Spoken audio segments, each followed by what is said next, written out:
قرآن و حدیث کے دلائل کو دیکھا جائے تو یہ گنتی کے چند اعمال ہیں جن کے بارے میں اللہ ذوالجلال نے فرشتوں کو حکم دیا ہے کہ آپ ان کا اجر لکھ ہی نہیں سکتے۔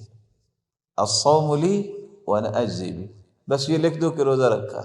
فرشتوں کے پاس کیلکولیشن کا کتنا بڑا نظام ہے، وہ کیلکولیٹ ہی نہیں کر سکتے کہ اللہ ذوالجلال روزے کا اجر کتنا دیں گے۔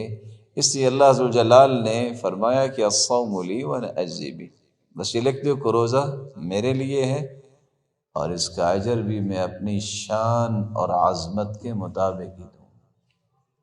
اس کی ایک جھلک حدیث نے بیان کی ہے جو صحیح بخاری اور صحیح مسلم کی روایت ہے، ما من عبد يصوم يوما في سبيل الله إلا بعد الله بذلك اليوم وجهه عن النار 70 خريفا۔ اگر 70 سال سفر کیا جائے 120 میل کی رفتار سے بھی تو کتنا سفر بنے گا؟ ایک روزہ، اور وہ بھی نفلی روزہ اللہ کی راہ میں کوئی رکھتا ہے تو 70 سال میں جتنا سفر ہوتا ہے رب تعالی اس انسان کو جہنم سے اتنا دور کر دیں۔